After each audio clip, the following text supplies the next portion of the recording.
Hey guys, it's History Behind the Warrior and welcome to yet another Mortal Kombat video. Now today, with us still coming off the hype of last week's amazing trailer, today I'm going to be talking about every character that we know will be in this film, what side are they fighting on, and most importantly, what do I think of their designs?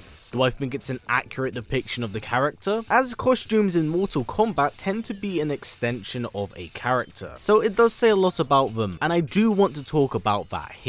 Now, just a heads up before we kick off this video is gonna be pretty damn spoiler heavy, as I am gonna be showing off some characters from the Red Band trailer, but were kind of snuck in that people may have missed in their first viewing. So please do consider this a spoiler warning moving forward, as I will be touching on a lot of plot relevant topics that could possibly taint your viewing experience going in. So again, spoiler warning here, please do leave now if you aren't interested in that. Also worth noting, when talking about designs, this is 110% my own opinion. You do not have to share the same opinion as me, and if anything, I encourage people to disagree with me, because we can have some interesting conversations down in the comment section below. But anyway, with that said, let's get on to the video. Now, for me to really do this, I wanted to start on the side of Earthrealm and work my way across the board before we get to Outworld, because I do have a lot to say about them too. But since the Earthrealmers are the protagonists, let's start off with them. First, talking about Raiden. Now, honestly, we don't actually see too much from Raiden here. He's only in about 3 or 4 shots very quickly. But from what we do see of him is that he wears a costume that is very reminiscent to that of the games. So it does look like it's been yanked out of the Thunder God's wardrobe, and I really do dig it. The design is simple but effective, and I feel that works really well with his role of being a kind of mediator, someone who doesn't get directly involved unless challenged. I think it's really good and represents what the character is about. A really nice attention to detail here is actually giving him the bow star. The reason why I say this is that it makes him seem like an old consultant, someone who's weathered and wise in his ways, somewhat reminiscent to possibly Gandalf the Grey. Either way, it's a very simple design and helps give off the awe of an ancient deity. So I really do think they nailed Raiden's design here by keeping it very simple and not overdoing it. However, really weird nitpick, but there's no chin strap, which I do find odd, but that's mostly due to me being really accustomed to like the latest games, with him always having a chin strap. It's not a deal breaker, it's just a weird thing I wanted to point out. Now, our next character is going to be the film's main protagonist, and that is Cole Young. Now, for those of you a bit unfamiliar with the game series, as I presume there are some of you who have just been introduced to it by the trailer, Cole Young is the film's original character, not a previous existing character that's been within the Mortal Kombat universe. He's been inserted here as an audience character that will allow newer viewers to somewhat live through. So everything he's experiencing is something that newer fans will also be experiencing. So they will be going hand in hand with each other. And considering the depth of Mortal Kombat's lore and the amount of crazy shenanigans that's gone on for millennia, Cole is serving to fill that role for newer viewers. But because of this, it has led to a few questions. The big one right now is, why is he here? What makes Cole special for him to take priority over other characters? Well, the reason why I'm mentioning this here is because it actually does reflect in his design. As we go through the trailer frame by frame, we do see that Cole acquires this form of body armor that somewhat protects him and changes from fight to fight, although it hasn't been properly explained yet. A big thing with Cole right now is finding out the origin of this character and how exactly is he tied to the Mortal Kombat mythos, as currently it's loosely implied that he may have some form of blood relation to that of Scorpion, as it is pretty heavily hinted at in the trailer, but right now we don't know the details. Now, because of this, it's pretty safe to say that as the film pans out, Cole learns of his origin and acquires this body armor that is tied to whatever it could be. Now, with Cole being the film's original character, I don't really know what to expect from him here. And yes, whilst I did say that a costume is an extension introduction of a character, we haven't had a proper clear shot that allows us to see what this is all about. There's a lot of carvings in that body armor, and I can't quite get of who or what this is related to. So for now, I can't really say I have much of an opinion of the design. I like how it looks, but most importantly right now, I'm just interested to see how it's all connected. So I'm in the dark as much as you guys are. On to our next character, we have Sonya Blade. Now, honestly, there isn't too much to say about Sonya here. Jessica McInerney fits into the role extremely well, and she does look the part. Her design isn't exactly anything too crazy, but that's not necessarily a bad thing. I wouldn't expect much from a character like Sonya in terms of design. Her typical attire in most games has been a standard top and trousers. So yes, it's very simple. I think anything beyond this might be a bit too out there. Now, before I quickly cap off Sonya, a really nice inclusion was the ring wrist gauntlets. We do see her use them in her fatality against Mileena, and you can tell it's all been done with a keen eye, as the projectile does have a light pink purple hue to it, resembling that of the game. Now, the next character I want to talk about is Jax, and honestly, Jax looks great here. Mehcad Brooks fits into the role so incredibly well, even if he does look a bit like Steve Harvey because of the tash. Yep, I've seen it, so you all now have to also see it. But jokes aside, Jax looks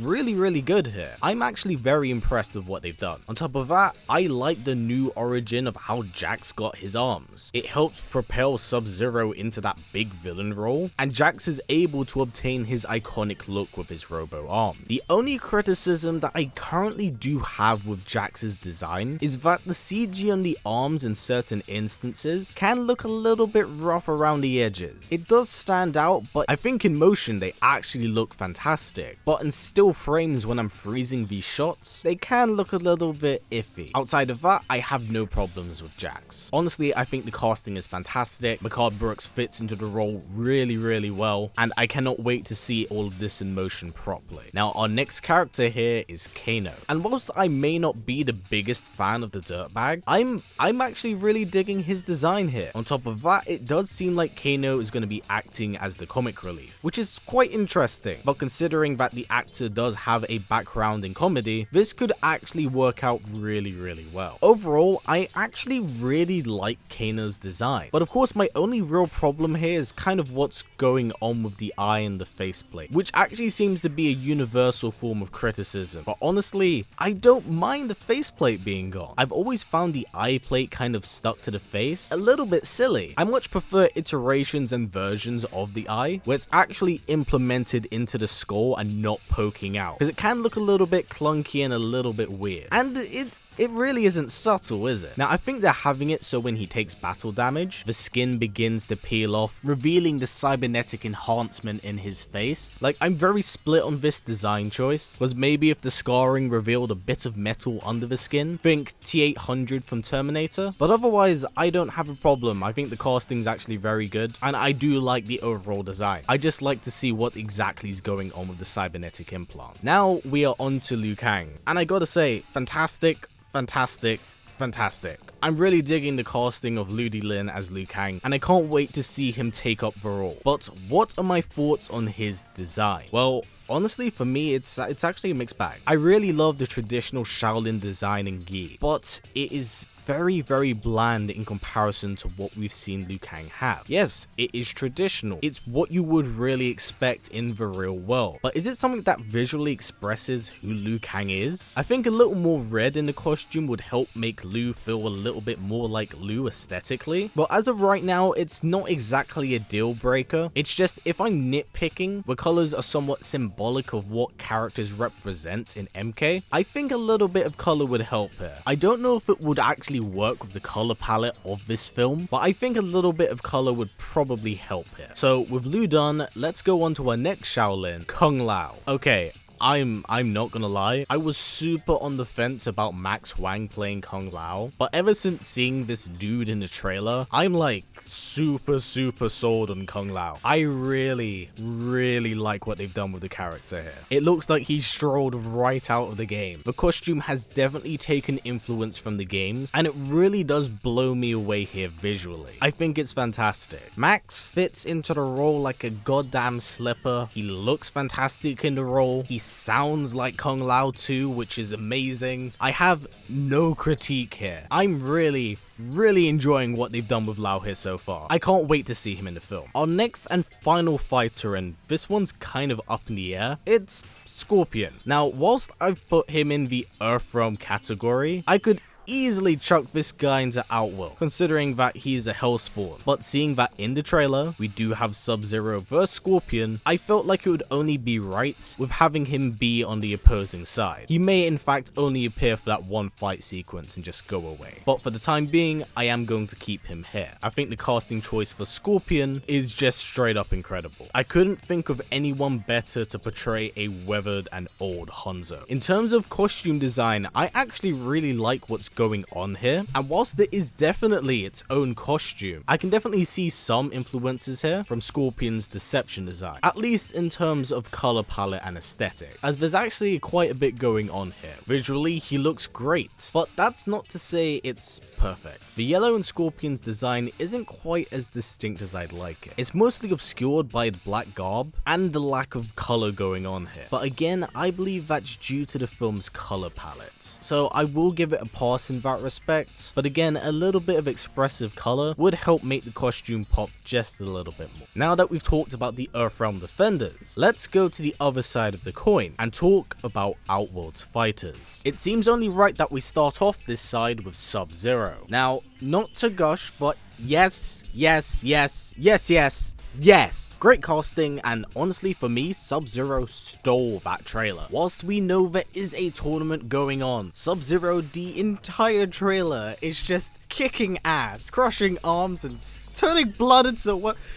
Now, outside of the trailer, SubZero's design it's just so good and easily my favorite of the bunch. It's a great way to kick off the trailer too, but why? Well, allow me to explain. SubZero's design can honestly only be described as alien, and it is a great introduction to what you'd expect the opposition will look like. If we look a little closer at SubZero's design, it's very strange. It's very medieval fantasy on the surface, with it definitely taking some influence from the Night King. But as we look closer at the design, we start to see these strange markings in the armor that do indicate Western influence, but it's truly the mask that makes it quite alien. The ice pale skin is complemented by the mask, which is very H.R. Giger in design, resembling the Hive from Alien, and its unsettling, unnatural grooves and somewhat extraterrestrial texture. It gives off a bastardized perversion of fear, and I think that uncomfortable nature in terms of design is what really sets the bar for what we can expect Outworld fighters to look like. So I'm very pleased that they started off this trailer with SubZero and have given him the design they have, as he looks incredible. Now, while speaking of Outworld, let's talk about one of its daughters, and that is Mileena. Now sadly, Mileena is the one and only character here I'm not entirely okay with, but that's not to say there aren't any redeeming factors. I do like the size, and I actually don't mind the jaw design too much. I don't think it's excessive or cartoony to the point where it's just a mess, but right now I currently don't feel like it's nearly enough to really indicate that it's actually Mileena. We only really know from this one small look here, so it could definitely be a bit too soon to judge, as who knows, maybe her jaw unhinges like a snake when she kills someone. Outside of the obvious face design, my biggest criticism right now is actually her costume, as I've always felt like a great part of Mileena is the mystique the veil kind of provides. It's this thin material that's the difference between a beautiful princess and a horrific monster. So I actually would have loved to have seen the veil here. Now I will say I do actually like the costume. I think she looks fantastic in it, but I don't think it's representative of Mileena. Now no, I'm not saying she has to wear a G-string or a two-piece to be Mileena. That's not my complaint, and I don't even really think her sex appeal works in the tone of this film, as there isn't a sleazy character like Johnny Cage that would allow her to take full advantage of the more sexual side of that character. I also have a problem with the costume design because it doesn't really resemble Mileena in any way. There doesn't seem to be any influence from previous costumes in this design, even even in terms of color, as from what I'm seeing here is that there's no pink or purples. Now again, I will go back to say maybe it's a color palette thing, and it may clash with what's there. Now I honestly don't want this to seem like I'm being super hard on Sissy Stringer. I know I've been rather critical of her being included in this film due to the small filmography she does have, but I was really hoping that her costume would really help sell me on her inclusion, and I'm still kind of on the fence about it. So overall, I am a tad bit disappointed and a little bit wary of what's going on, but I'm still holding out for Sissy actually knocking it out the park here, so I'm hoping she steals and just owns this role. Now onto our next character, Shang Tsung. Now much like Raiden, Shang has only really appeared here and there in the trailer, and it seems like the actor Chin Han is totally owning the role of evil sinister sorcerer. I'm really liking what I'm seeing here. Now yes, the armor's a little bit on the nose of how the souls are incorporated into it, but I think this is really cool because it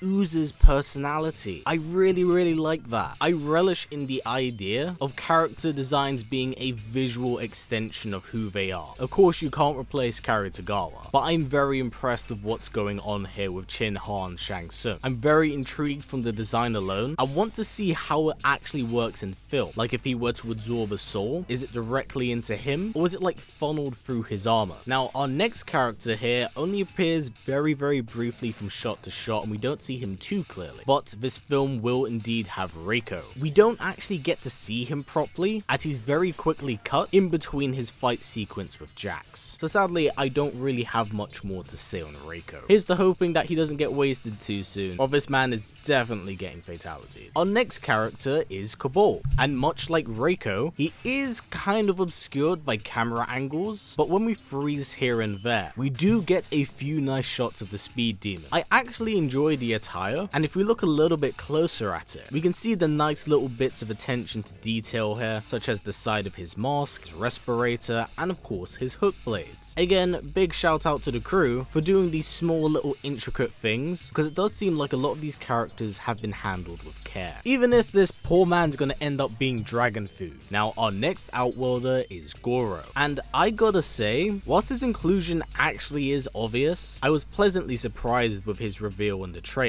It was an inclusion that I actually didn't know about, so I was very happy to see it. And in also saying that, I actually really dig his design. He looks fantastic and as if he's strolled out of Mortal Kombat 9, which is clearly where this iteration is influenced from. Now my only real criticism with Goro is how he is CG. Now I will say, just for the record, I'm not a CG hater. I actually think he looks really good here, but the one issue I do have with this shot here is that the lighting coming off Lewis Tan doesn't contrast too well with Goro, and I think because of that, Goro kind of doesn't fit into the scene too well, and you can tell he's been animated into it. Again, I do not think it's bad. It's probably because this is a still frame, but I can definitely tell the differences between the two. I'm just hoping it looks fantastic in motion, but again, it's not a make or break thing. I'm just happy with his inclusion and want to see what he looks like in the final product. Now our next character here is a fan favorite from the Outworld side of things, and that is Reptile. Now sadly, much like Kabal and Reiko, we only do get a brief glimpse here of the Saurian, but from what we do see of him is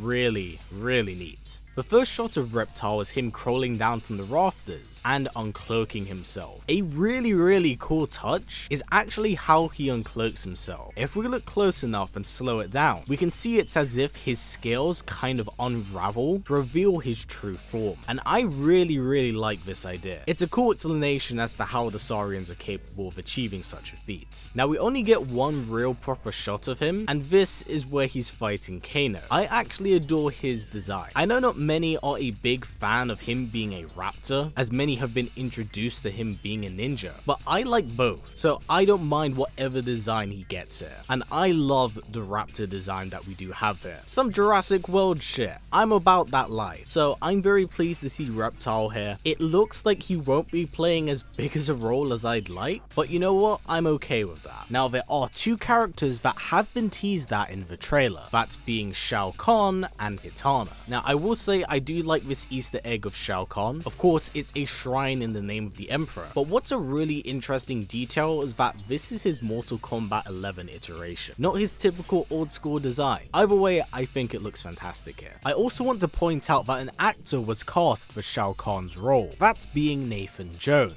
This absolute mountain of a man who could easily own the role. Now the next Easter egg is Kitana's fan, which is presumably placed in Earthrealm right now. Nobody knows what this really means right now, but it could signal some kind of relationship between Earthrealm and Edenia. It's also worth me pointing out here that Sissy Stringer has not been cast as Kitana. We only know that she's playing Mileena here. So I wouldn't expect any Kitana stuff in this film, and right now there is no confirmation if there'll be a sequel to this. Now, one actress that we actually haven't seen appear in the trailer, but we know that she's going to be in it, is Alyssa Cadwell, who everyone has seemingly forgotten will be playing Nitara. So I'm going to presume that she's on the side of Outworld. But right now, that's the cast for the Mortal Kombat 2021 reboot. I hope you have enjoyed this video and learned more by doing so, and I hope my opinions about the designs haven't upset all of you too much. There's a lot of things I really do like in this movie, and some little bits I would like to see tweaked. But you know, considering how far we are into the film's lifespan, of course we can't go back and change that now. But hopefully, if this film does well, and Warner wish to follow through with making this a film franchise, then it could tweak up some stuff for the future. I like to think that some of my opinions here aren't too out there and they're quite reasonable, but in saying that, what are your thoughts on the trailer? Who are you the most excited to see? And what are your thoughts on the costume designs as a whole? Please do comment down below. So now before this video wraps up, if possible, let's try getting it to about 500 likes.